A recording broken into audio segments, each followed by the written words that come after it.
Y como todos podemos considerar, las pandemias, por ejemplo, las de influenza, que han acompañado en todos los años que se ven aquí abajo a la humanidad, son de memoria corta, crean una gran inquietud social por la mortalidad asociada y es un efecto transitorio porque cuando el número de casos disminuye el interés de la sociedad, aunque haya un cuerpo de información importante. Sabemos que no menos de 40, 50 millones de seres humanos fallecieron de influenza y esto es más que los muertos en la Primera Guerra Mundial. Entonces, pues, decíamos que atacó esta pandemia gente joven y sana en la etapa productiva de la vida, donde debutaban con un cuadro clínico por la mañana y morían ese mismo día por la tarde y como sabemos se describieron 3 distintas oleadas.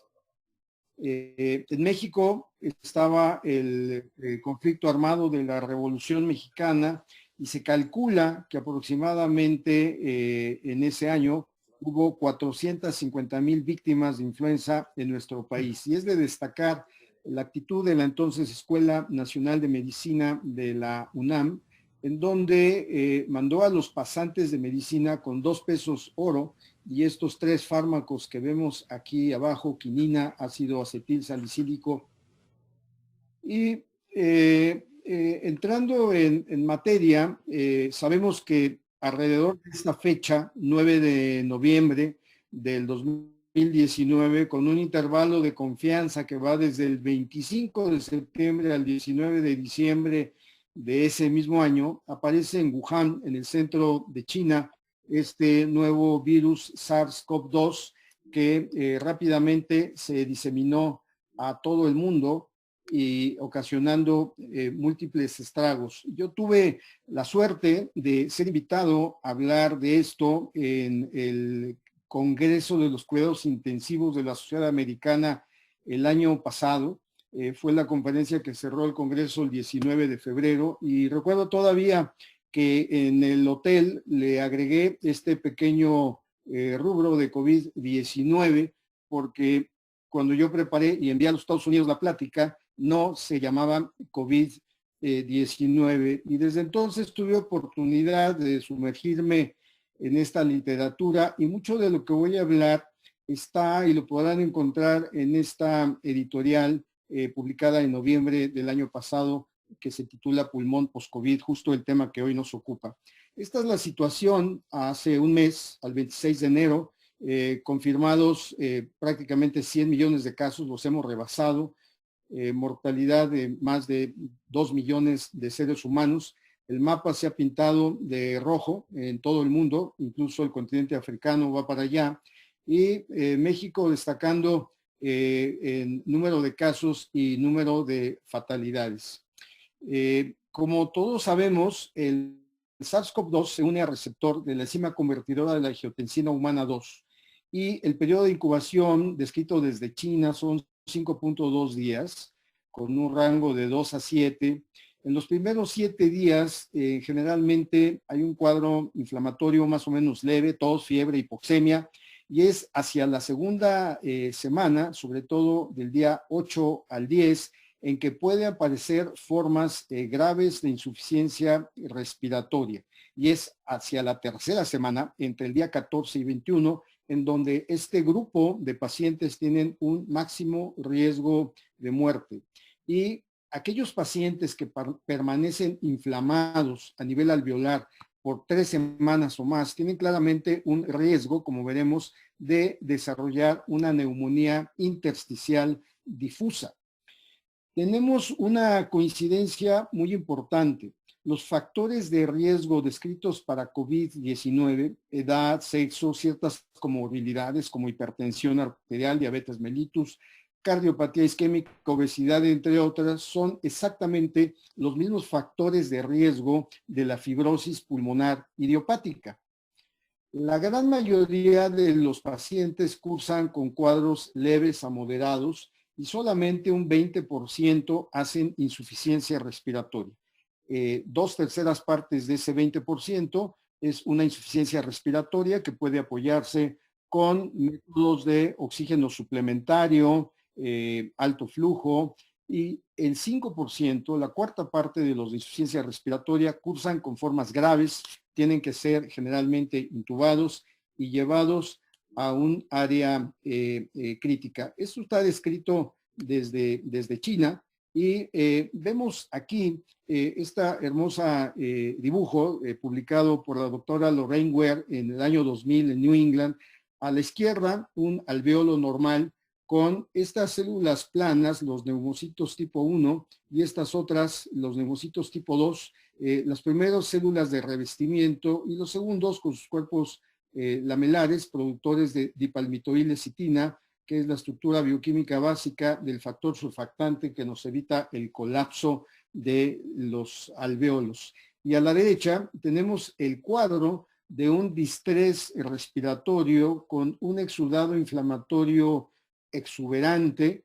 Aquí dos células protagónicas, los neutrófilos que se activan y atraen cada vez más macrófagos, y entre los dos secretan una cantidad importantísima de mediadores inflamatorios, factor activador de plaquetas, oxidantes, leucotrienos, interleucinas 1, 6, 8, 10, factor de necrosis tumoral alfa.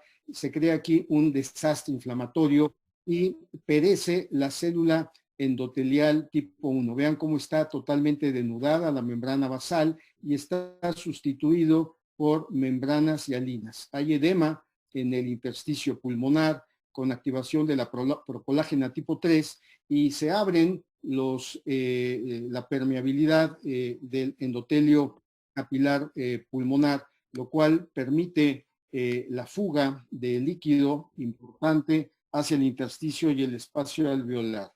Esta ocupación alveolar genera cortocircuitos, es una hipoxemia grave por cortocircuitos, pero este virus en particular rompe también con el fenómeno conocido como vasoconstricción hipóxica y áreas no ventiladas se perfunden de manera importante y se aumenta además el gradiente o la diferencia espacio muerto, aire corriente, ocurriendo formas importantes de edema pulmonar.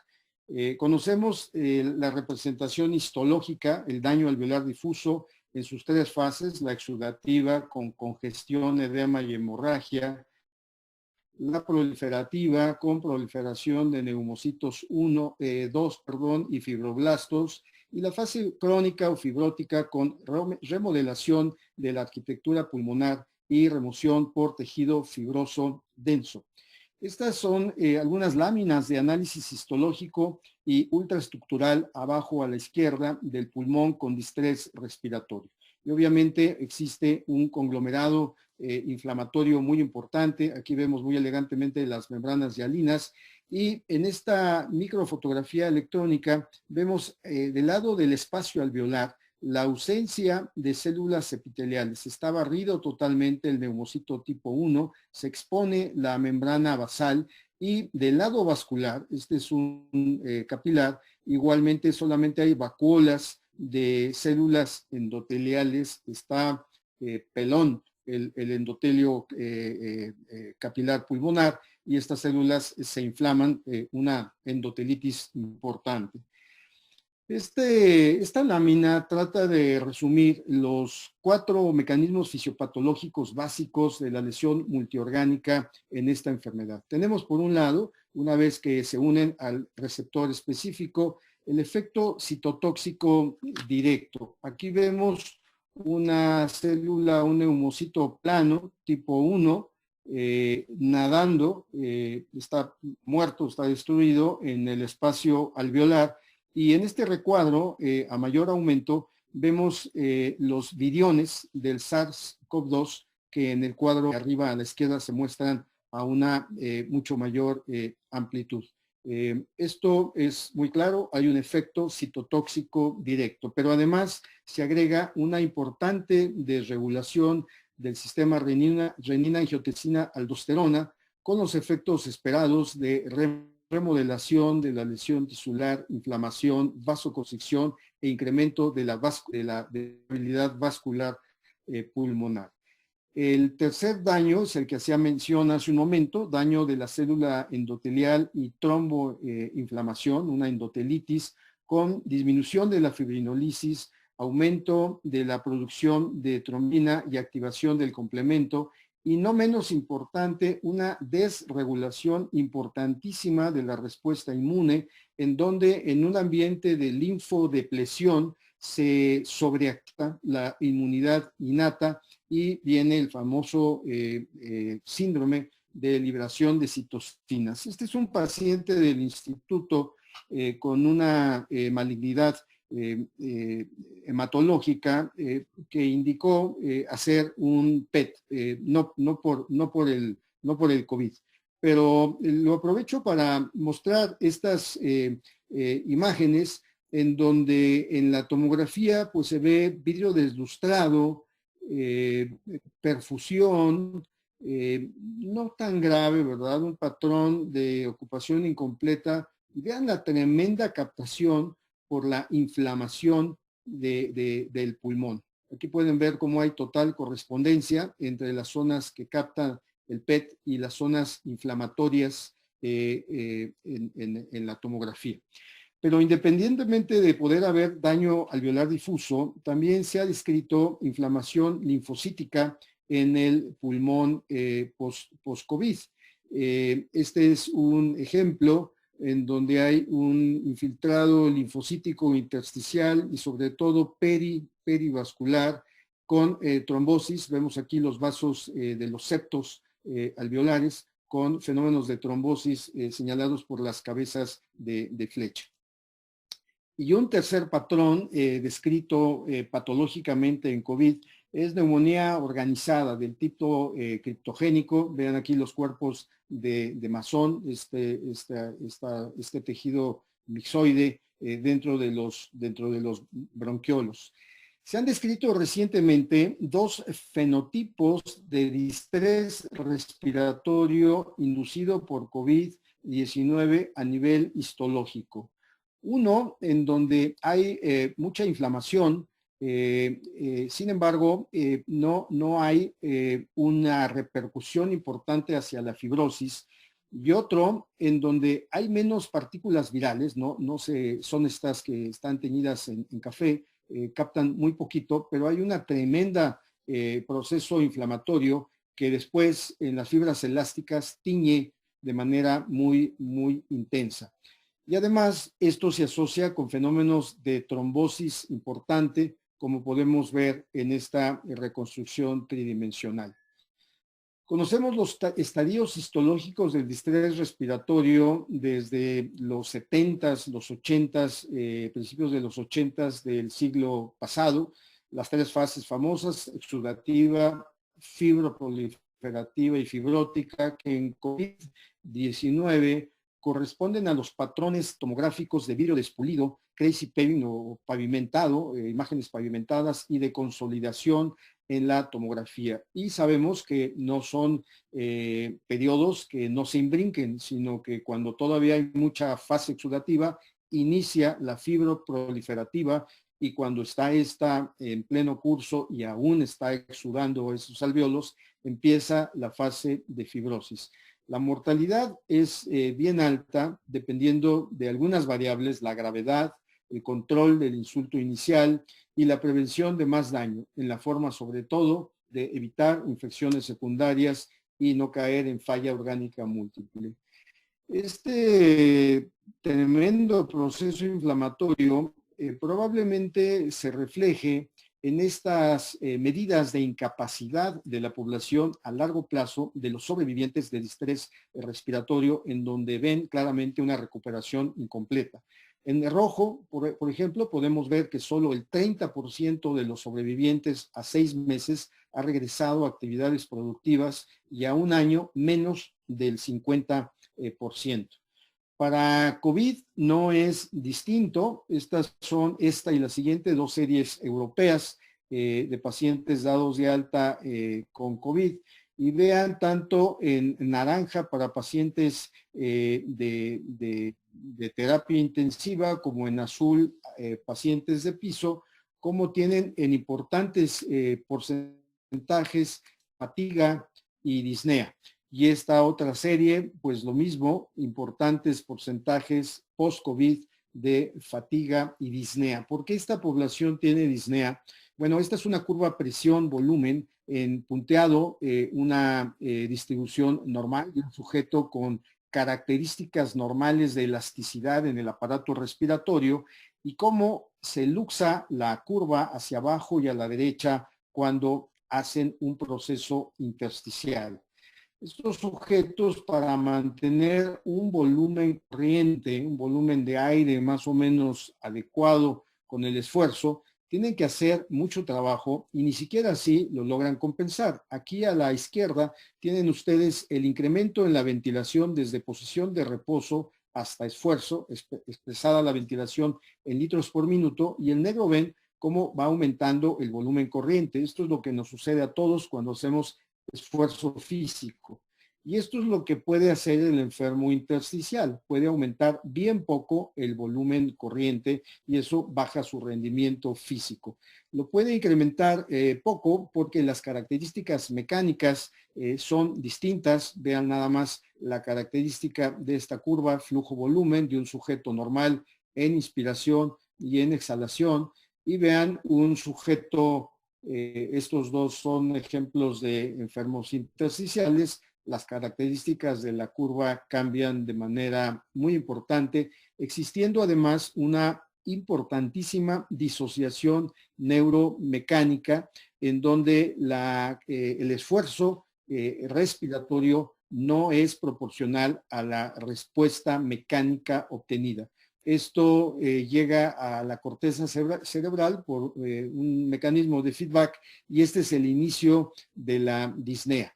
El sujeto intersticial con un incremento pequeño en la actividad, este es consumo de oxígeno, genera disnea grave o moderadamente grave, a diferencia de un sujeto normal que nunca genera esos niveles de disnea a pesar de cargas de trabajo importantes. Entonces, esta población que estamos dando de alta de los hospitales claramente tiene una intolerancia al esfuerzo físico multifactorial, disminución de la capacidad inspiratoria y de la demanda ventilatoria, factores mecánicos, el pulmón está rígido, debilidad de los músculos ventilatorios, debilidad y desacondicionamiento en general, alteración cardiovascular, la comorbilidad que puedan tener, además de los aspectos psicológicos. Y están sujetos a una hipoxemia compleja, porque es, digamos, tripartita. Tienen una limitante del factor de transferencia, tienen una limitante de difusión que se puede medir y claramente está baja. Veremos una serie europea en un momento. Tienen BQ alterado por la pérdida de la vasoconstricción hipóxica y además tienen cortocircuitos intrapulmonares en presencia de hipertensión pulmonar del grupo 3. Esto es mediada por hipoxemia. Esta es la difusión, la DLCO, en una serie europea con enfermedad leve, 84%, y con neumonía grave, 64%. Y obviamente son volúmenes de aire bajos, lo que describe un síndrome restrictivo. ¿Por qué pasa esto? Porque hay daño de esas células epiteliales alveolares, hay un exudado exuberante de distintos productos séricos hacia el espacio alveolar, fibronectina, fibrinógeno se depositan ahí de manera normal, llaman a fibroblastos y miofibroblastos y se establece un mecanismo de lesión continua de muy lenta y difícil resolución. ¿Y qué es una neumopatía intersticial? Es un capítulo complejo, yo diría, de la neumología, porque agrupa a más de 150 padecimientos distintos y o agentes agresores, ya sea agudos o crónicos, que aparentemente es un perfil heterogéneo. Producen un compromiso difuso del intersticio pulmonar, hay cierta susceptibilidad genética es un motivo muy común de consulta de manera habitual. Hay muchas clasificaciones. Esta es la tomada del clásico libro de enfermedades intersticiales de los doctores Schwartz y King de los Estados Unidos, que los dividen en 5 subgrupos, asociada con colagenopatías, a fármacos, primarios o no clasificables, ocupacionales o por exposición, y los idiopáticos, cada uno con muchas categorías, 9, 16, 24, 14 y 16 tipos respectivamente. Entonces, es un mundo heterogéneo muy grande, pero esto no es necesariamente nuevo. Este es un artículo del 71 en donde claramente se habla de cambios inducidos, en este caso, en la edad pediátrica por adenovirus, consistentes en bronquiolitis obliterante, bronquiectasias y otras secuelas en donde cae obviamente la fibrosis. Y esto se ha documentado con muchos virus. Este es un herpes virus, igualmente lo mismo, ven este neumocito tipo 2, cómo está muy inflamado, muy enfermo, rodeado de fibras de colágena, un patrón totalmente anormal.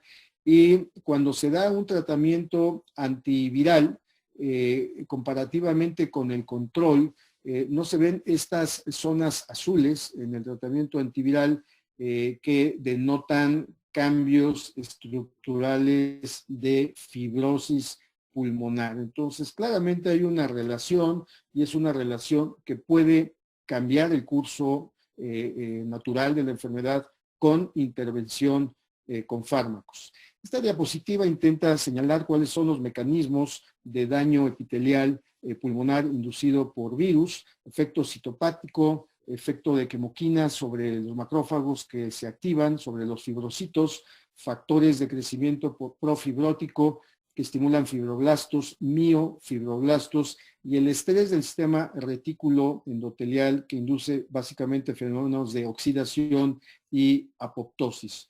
Otro punto muy importante en la génesis, en la fisiopatología de este fenómeno, es que en la fase fibrosa de la enfermedad existe colapso y aposición de las paredes alveolares y este es un mecanismo que claramente se ha documentado que evita que se reepitelice ese epitelio alveolar. Este es un paso crítico en el proceso de reparación y además esto promueve acumulación de matriz extracelular.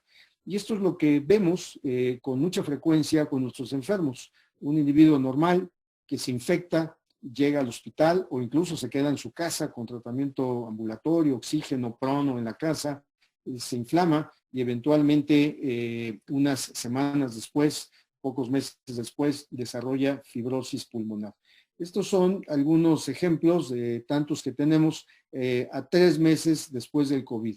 A la izquierda, en el momento cero, cuando este paciente en particular llegó con vidrio deslustrado, que es un patrón de ocupación alveolar incompleta o parcial, y a la derecha, los cambios a los 3 meses con fibrosis pulmonar o este otro caso donde claramente también hay cambios de fibrosis pulmonar. Este es un pequeño acercamiento. Hay bandas fibrosas y bronquios, el famoso signo del anillo, ¿verdad? Bronquios que están mucho más gordos, mucho más dilatados que los vasos que lo acompañan, como pueden ver ahí en las distancias que medimos. Hay panalización en parches periférica y hay bronquiectasias. Vean aquí las dilataciones bronquiales muy claramente, bronquiectasias cilíndricas, bronquiectasias que se generan por tracción. Entonces, resumiendo, ¿cuál es la fisiopatología de la inducción de procesos intersticiales difusos en pacientes que salvan la vida después de inflamación grave por COVID-19? Bueno, aquí lo tenemos, está el virus uniéndose al receptor específico, que están, como todos sabemos, en muchos niveles, sistema nervioso central, no nada más aparato respiratorio, miocardio, riñón, tubo digestivo, por mencionar solamente algunos. Pueden también entrar a la célula a través de las integrinas, sobre todo la alfa beta 3 y alfa beta 6, e inducen una inflamación que clínicamente es síndrome de insuficiencia respiratoria progresiva aguda, histológicamente es generalmente daño alveolar difuso con una inflamación grave y sostenida, que es la variable importante, inflamación grave y sostenida en el tiempo. Vean lo que se ha visto más o menos. Si esta inflamación se mantiene menos de una semana, las secuelas son no muy comunes, un 4%. Si se sostiene entre 1 y 3 semanas, se dispara a un 24%, pero si tarda más de 3 semanas, se va a más del 60%. Yo no diría, bueno, eso nunca pasa. Falso. Pasa y pasa con mucha frecuencia porque hay muchos modelajes de la evolución de estos pacientes que tratamos de demostrar en esta gráfica. Un paciente puede hacer el problema, hacer el diagnóstico, tener insuficiencia respiratoria grave y tener un curso hiperagudo. Estos sujetos, si no son bien sostenidos, provocan en pocos días.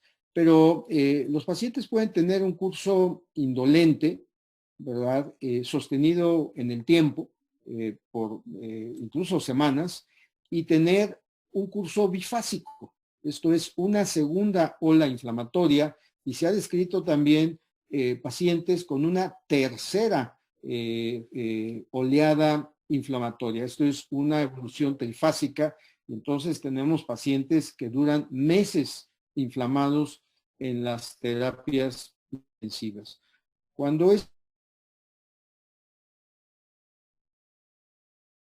esencial, inicia un proceso de fibrosis dispersa y más adelante, en el estadio final, fase fibrosa, de inmunes que hemos mencionado, se promueve fibrosis pulmonar, un depósito excesivo de colágeno. Ha iniciado investigación alrededor del mundo, cuál puede ser el manejo potencial de esta circunstancia, y hay que diferenciarla de otro término que se ha empezado a acuñar, que es la enfermedad pulmonar intersticial inflamatoria, o sea, no fibrosa, sino inflamatoria persistente post-COVID. Esta es una serie italiana, si mal no recuerdo, de menos de 1000 sujetos que se manejaron con esteroides. Esteroides incluso. Entonces, tenemos dentro de las moléculas que son plausibles para esto, la pirfenidona, que tiene un efecto pleiotrópico y uno muy importante de evitar la apoptosis, así como el estrés, el incremento del estrés oxidativo y de la inflamación, actuando directamente sobre los receptores específicos de la enzima convertidora de la angiotensina humana 2. Sin embargo, hay otros potenciales mecanismos de antifibrosis para prevenir tanto infección grave en la etapa aguda del padecimiento como en la fase de fibrosis una vez que el sujeto ha regresado a la casa. Y hay investigación sobre todo alrededor de las integrinas y las galectinas, y por lo menos se están probando 10 moléculas en el mundo en este momento. Dos de ellas, las dos de arriba, nintedanib y pirfenidona, son comercialmente disponibles para fibrosis pulmonar idiopática. No se ha descrito de ninguna de estas dos si inhibe o no la infección o la enfermedad viral. Sabemos que la pirfenidona inhibe experimentalmente la lesión pulmonar aguda y que ambas inhiben el efecto de la interleucina 1 y la interleucina 6.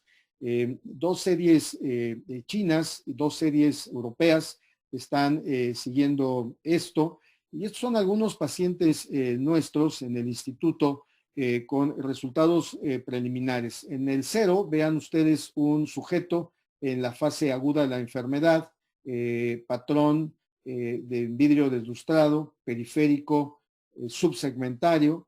No sé por qué aquí me quedó al revés, pero aquí abajo donde señalo es la evolución hacia fibrosis pulmonar a los 30 días. Este paciente está con pirfenidona. Vean cómo mejora a los 3 meses, y esta es la última representación tomográfica a los 6 meses. No es normal todavía, se ve un manchado aquí difuso en vidrio deslustrado, pero mucho menor que el previo. Este es otro caso donde vemos lo mismo. Comparen a 6 meses la diferencia en estas anormalidades.